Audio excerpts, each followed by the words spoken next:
Start करना है और सेंसर जो है वो जैक टू जैक लगे रहते हैं इसमें, तो इसका तो आपको टेंशन नहीं लेना है। 2 सेंसर होते हैं विंडो एसी के अंदर, रूम एयर सेंसर और कोई सेंसर, यहाँ देख सकते हैं। फ्यूज चेक करना होता है आपको कि फ्यूज खराब तो नहीं, अगर फ्यूज खराब हो रहा है तो उसको चेंज करिए पहले, नहीं तो आगे पावर सप्लाई नहीं जाएगी। उसके बाद आपको न्यूट्रल के जंक्शन पॉइंट ढूंढने होते हैं, देख सकते हैं आ रही है, मुझे पता चल गया मेरे को पावर लीड की सप्लाई यहाँ से, यानी फेज इन कहाँ से कराना है, इस वाले पॉइंट से, और जो कंप्रेशन की सप्लाई जाएगी वो यहाँ आउटपुट वाले पॉइंट से जाएगी।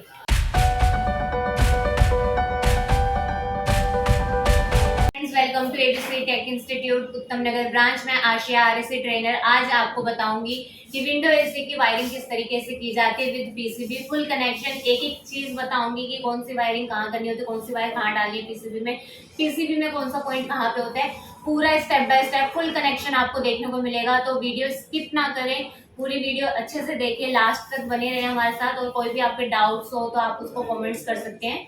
तो बिना किसी देरी के हम स्टार्ट करेंगे और अभी आपको दिखाएंगे। तो अभी आप देख सकते हैं हमारे पास ये विंडो इसे हमने रखे हैं, यहाँ सामने देख सकते हैं, और पीसीबी हमने बाहर निकाल दी ताकि आपको अच्छे से चीज़ें दिखे, इंडिकेट हो। तो यहाँ देख सकते हैं कि हमारी मेन पीसीबी, और यहाँ पे डिस्प्ले पीसीबी निकाल रखी है हमने, ट्रांसफार्मर है, कंप्रेशर है, डुअल शाफ्ट मोटर और स्विंग मोटर। आपको विंडो एसी में 3 मोटरों को स्टार्ट करना है अपनी, स्विंग मोटर, कंप्रेशर मोटर और डुअल शाफ्ट मोटर, इन तीनों चीज़ों को स्टार्ट करना है। और सेंसर जो है वो जैक टू जैक लगे रहते हैं इसमें, तो इसका तो आपको टेंशन नहीं लेना है। 2 सेंसर होते हैं विंडो एसी के अंदर, रूम एयर सेंसर और कॉइल सेंसर, यहाँ देख सकते हैं। तो यहाँ अभी आप देखेंगे कि स्विंग मोटर से आपकी नॉर्मली के 220 वोल्ट एसी पे ऑपरेट होता है, तो इसमें 2 वायर निकल रही है। यहाँ आप देखेंगे कंप्रेशर में तो इसका CSR निकालना होता है, अगर आपको नहीं आता है तो मैंने इस पर ऑलरेडी एक वीडियो बना रखी है, पहले आप उसको जाके देखेंगे तो आपको क्लियर हो जाएगा कि CSR यानी कॉमन स्टार्टिंग अर्निंग कैसे निकाला जाता है कंप्रेशर मोटर का।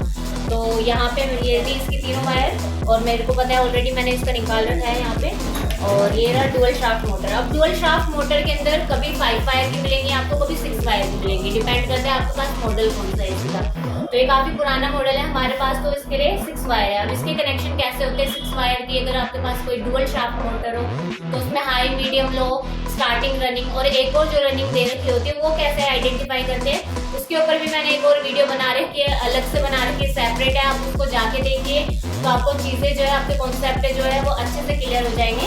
तो यहाँ मुझे पता है कि कौन सी वायर किसकी है, मैंने ऑलरेडी क्लैम्प मीटर के थ्रू उसको निकाल रखा है। वीडियो ज्यादा लंबी हो जाएगी अगर मैं सारी चीजों को बताने बैठूंगी, तो इसलिए बेटर होगा आपको कि आप पहले वो वीडियो को वॉच कर ले, उसके बाद आप फिर इस पे आए, और वीडियो स्किप नहीं करना है, लास्ट तक बने रहना है, यहाँ पे देखिए। तो अभी हम पीसीबी में दिखाएंगे आपको कौन कौन से पॉइंट कहाँ कहाँ इंडिकेट है। अब अभी आपको पीसीबी में नोट क्या क्या चीज़ें करना है, देखिए अधिकतर चीज़ों की जैक टू जैक लगे रहते हैं, जैसे ट्रांसफार्मर के जैक आएंगे वो लगा देने हैं आपने।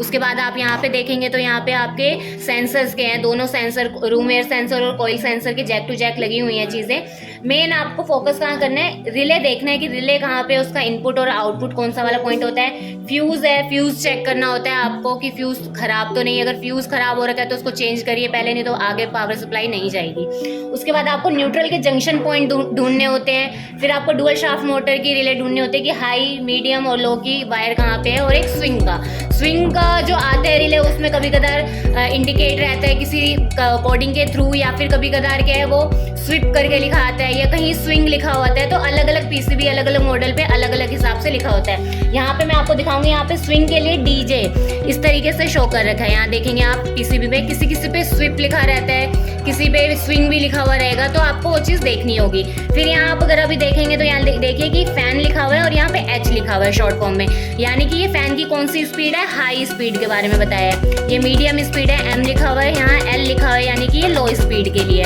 तो हाई, मीडियम, लो फैन की कहाँ वायर लगानी है आपको यहाँ पता चल गया है। उसके बाद स्विंग की एक वायर कहाँ लगेगी वो भी दिख गया है आपको। यहाँ देखेंगे तो आप क्या है, यहाँ N करके इंडिकेट है, N1, N2, N3, N4। जहाँ भी आपको इस तरीके से जंक्शन पॉइंट दिखेंगे, 2 भी हो सकते हैं, 3 भी हो सकते हैं, 4, 5, 6, कई बार डिपेंड करते हैं मॉडल क्या है पीसीबी के ऊपर, तो कई सारे भी हो सकते हैं, तो वो देखना पड़ेगा। जैसे यहाँ पे हमारे पास ये 4 थिम्बल लगे हुए हैं न्यूट्रल पॉइंट के, यहाँ किसी पे भी एक जगह पे न्यूट्रल करके ये तीनों जगह से आपको जहाँ जहाँ न्यूट्रल की सप्लाई देनी है वहाँ पे आपको सप्लाई पहुंचानी होती है। तो ये न्यूट्रल का पॉइंट है, फ्यूज़ है और आपकी ये रिले है। अब रिले क्या काम करती है, हमारी कंप्रेशर मोटर को स्टार्ट करने का काम करती है, सप्लाई पहुंचाने का काम यही करती है। 3 मिनट बाद जो हमारा कंप्रेशर ऑन होता है, रीज़न यही रहता है क्योंकि रिले क्या है 3 मिनट बाद जो है आउटपुट करती है, यानी सप्लाई को आउटपुट करने का काम 3 मिनट बाद करती है। इसी रीज़न की वजह से हमारा जो है डुअल शाफ्ट मोटर यानी फैन और ब्लोअर तो इंस्टेंट स्टार्ट हो जाता है जैसे कि आप पावर सप्लाई देते हैं, बट कंप्रेशर जो है वो टाइम लेकर के होते हैं। ठीक है, तो अभी मैं इसमें आपको बताऊंगी कि यहाँ 2 थिम्बल लगे हुए हैं, तो इसमें पता कैसे करें कि इनपुट यानी फेज को इनपुट कहाँ से कराना है और आउटपुट कहाँ से कराना है। पहला कहीं जगह पे पीसीबी पे इंडिकेट रहता है फेज इन और फेज आउट करके, और जहाँ इंडिकेट नहीं है 4 नंबर 3 नंबर से ऐसे भी इंडिकेट रहता है। 4 नंबर जो होता है फेज इन वाला पॉइंट होता है और 3 नंबर से आउटपुट कराते हैं। और कई बार हमें क्या है लिखा नहीं रहता, तो उस केस में हम कैसे निकालेंगे अभी वो सीखेंगे। क्लैम मीटर लेना है आपको, उसको करना है कंटिन्यूटी रेंज पे, कंटिन्यूटी पे सेट करके सबसे पहले अपनी प्रोब्स को चेक करना है। उसके बाद पहला स्टेप होगा आपका फ्यूज चेक करना।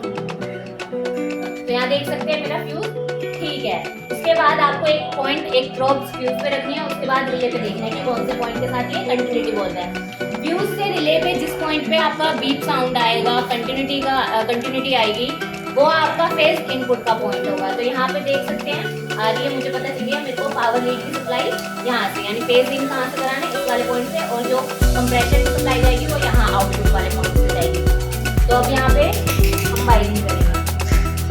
अब हम मोटर के सबसे पहले कनेक्शन करेंगे, उसको कैपेसिटर से कनेक्ट करेंगे। तो यहाँ देख सकते हैं अलग अलग ले लिया, ये 50 म्यूएफ का, 50 MFD का हमने लिया कंप्रेशर के लिए, 40, 45 अलग अलग रेंज के अलग अलग टन के हिसाब से आते हैं। तो आपको जिस टन में जितनी कैपेसिटी का कैपेसिटर लगाया उतने का ही आपको लेना है। 5% अप एंड डाउन चल सकता है, कोई दिक्कत नहीं होती है उसमें। तो जैसे अगर मैं यहाँ पे 45 का लगाती, 44 से 46 MFD का भी लगाती तो भी चल जाता। तो मैंने 50 का लिया है यहाँ पे कंप्रेशर के लिए, और 6 का लिया है मैंने डुअल शाफ्ट मोटर के लिए। 4 का भी चल जाता है, कोई दिक्कत नहीं आती, 4, 5 आप म्यूएफ का ले सकते हैं। यहाँ मैंने 6 का ले रखा है। तो सबसे पहले आपको क्या करना है, मैं पहले कंप्रेशर के कनेक्शन करके दिखाती हूँ आपको। कंप्रेशर में सबसे पहले यहाँ स्टार्टिंग रनिंग की मेरी वायर यहाँ देख सकते हैं, ये है मेरे पास स्टार्टिंग रनिंग की, मैंने ऑलरेडी निकाल रखी है। तो इसको करना है कैपेसिटर के साथ, कोई भी कहीं लगा सकते, कोई दिक्कत नहीं है उसमें। तो यहाँ मैंने कैपेसिटर को कनेक्ट कर लिया कंप्रेशर के साथ, कंप्रेशर की वायर को। उसके बाद सिर्फ कंप्रेशर की कौन सी वायर छूटी हुई है मुझसे, कॉमन की वायर मैंने छोड़ रखी है अभी। उसके बाद आ जाते हैं डुअल शाफ्ट मोटर के ऊपर। डुअल शाफ्ट मोटर की स्टार्टिंग रनिंग की वायर मैंने ऑलरेडी निकाल ली है। तो ये हमारी स्टार्टिंग रनिंग की है, तो इसको मैंने एज इट इज कैपेसिटर पे दे देना। हो गया। उसके बाद ये स्पीड की है, इसमें से हाई हमारी रेड वाली जो है हाई स्पीड की है, मीडियम येलो है, और जो लो स्पीड की वायर है वो वाइट कलर की है। तो जैसे सीक्वेंस में उसी सीक्वेंस में मैंने यहाँ लगा देना निकाल करके। तो लो स्पीड की मेरी यहाँ वाइट की थी, तो मैंने वाइट को अटैच कर दिया लो वाली के साथ, और हाई की थी मेरे पास रेड की, और मीडियम थी येलो कलर की वायर।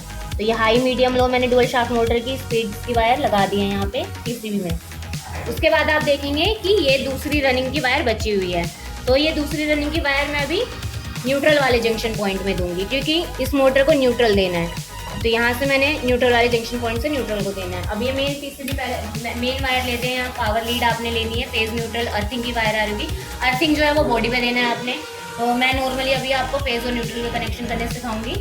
तो यहाँ मैंने कंटिन्यूटी यहाँ आई थी रिले के इस पॉइंट पे, तो एक वायर मैंने यहाँ लगा दी, मेन पावर लीड की वायर है दोस्तों ये।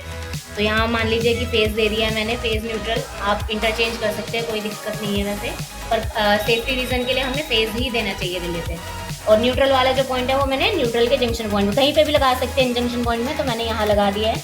अब यहाँ से ये जो तीनों थिम्बल है, वहाँ से जहाँ भी आपको न्यूट्रल की सप्लाई पहुँचानी होगी जिस भी मोटर में, यहाँ से वायर कनेक्ट करके आप पहुँचा सकते हैं इजीली। तो ऑलरेडी मैंने क्या है न्यूट्रल वाले पॉइंट से एक डुअल शाफ्ट मोटर को यहाँ रनिंग की वायर लगा के न्यूट्रल पहुँचा दी है। अब मैंने एक कंप्रेशर के लिए भी वायर लेनी होगी। अब एक न्यूट्रल मैंने कहाँ देना है, अपनी कंप्रेशर मोटर के लिए। तो यहाँ देख सकते हैं रनिंग वाले पॉइंट पे देना है, स्टार्टिंग वाले पे नहीं लगाना है। स्टार्टिंग वाले को आप अगर आप न्यूट्रल देंगे तो आपका कंप्रेशर स्टार्टिंग टॉर्क लेके बंद हो जाएगा। तो ध्यान देना है कि हमेशा रनिंग वाले पे जाए। तो रनिंग मैंने ऑलरेडी निकाल रखी है इसकी, ब्लू वाली जो हमारी वायर वो रनिंग की थी। तो यहाँ से मैंने एक वायर लेनी है और ये न्यूट्रल के जंक्शन पॉइंट में कनेक्ट कर दी मैंने।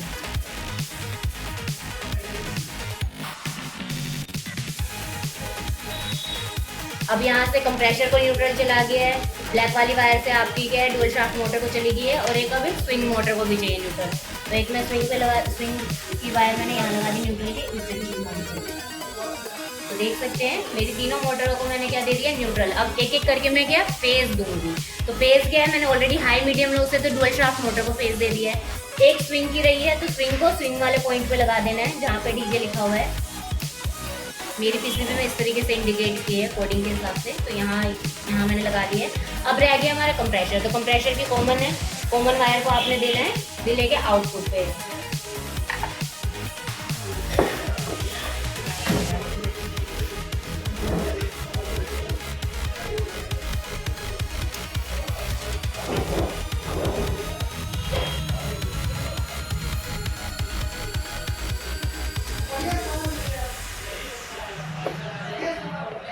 तो ये हो गए फुल कनेक्शन हमारे।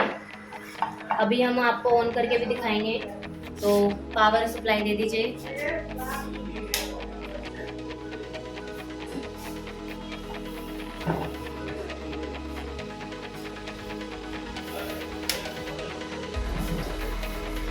तो ये देख सकते हैं हमारी ये क्या है ऑन हो गई है यहाँ पे। अभी मैं फैन के यहाँ देख सकते हैं स्पीड में, लो स्पीड में चल रहा है हमारा, देख सकते हैं। अभी मैं इसकी स्पीड को चेंज करके आपको दिखाऊंगी, इधर दिखाऊंगी। तो अभी ये मीडियम स्पीड पे चल रही है हमारी, देख सकते हैं फैन। अब मैं इसको लो पे, अभी ये हो गई है, देख सकते हैं स्पीड में आपको आवाज़ में फ़र्क दिख रहा होगा यहाँ पे। और अब हाई स्पीड करूँगी, यहाँ देख सकते हैं साउंड भी, नॉइज़ भी आ रहा होगा आपको।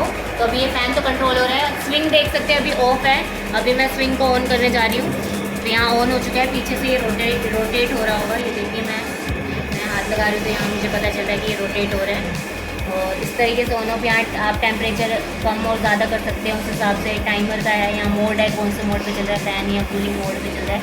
तो इस तरीके से आप क्या इंटरचेंज कर सकते हैं। अभी हम कंप्रेशर का वेट करेंगे। कंप्रेशर जो है हमारा वो 3 मिनट बाद ऑन होगा, तो वेट करेंगे अभी। तो यहाँ अभी आप देख सकते हैं कंप्रेशर भी हमारा क्या है स्टार्ट हो चुका है। नॉइज़ आ रही होगी आपको। तो हमने वीडियो पोस्ट कर दी थी कि वीडियो ज़्यादा लंबी ना हो। तो इस तरीके से फुल कनेक्शन है। अभी हमारा स्विंग भी ऑन हो गया, डुअल शाफ्ट मोटर, इसकी स्पीड भी हमने चेंज करके दिखाई, कंप्रेशर भी 3 मिनट बाद ऑन हो गया। तो इस तरीके से क्या है आप पूरी वायरिंग कर सकते हैं विंडो एसी की, कि कौन सा पॉइंट कहाँ पे लगाना है, कौन सी वायर कहाँ अटैच करनी है। और अगर आपको कुछ भी दिक्कत आ रही हो, कोई भी डाउट्स हो तो आप कमेंट्स कर सकते हैं। और वीडियो अच्छी लगे तो लाइक, कमेंट एंड शेयर ज़रूर करें। और हमारे साथ बने रहें। हमारे चैनल पे आपको इसी तरीके से इन्फॉर्मेटिव वीडियो मिलती रहेगी। नॉलेज की कुछ भी जानकारी अगर आपको लेनी हो तो हमारे साथ बने रहें और कमेंट्स करें। और ज़्यादा से ज़्यादा अपने दोस्तों को ये वीडियो शेयर करें ताकि उन तक भी ये नॉलेज पहुँचे। और वीडियो हमारी आज की इतनी हम यहाँ तक रोकेंगे। और नेक्स्ट वीडियो में आपको देखने को मिलेगा कि अभी तो हमने सिंगल कैपेसिटर के साथ वायरिंग करके दिखाई है आपको। डुअल रनिंग कैपेसिटर के साथ कैसे करते हैं वो वायरिंग भी आपको जल्दी उसके ऊपर वीडियो मिलेगी। तो आज के लिए धन्यवाद।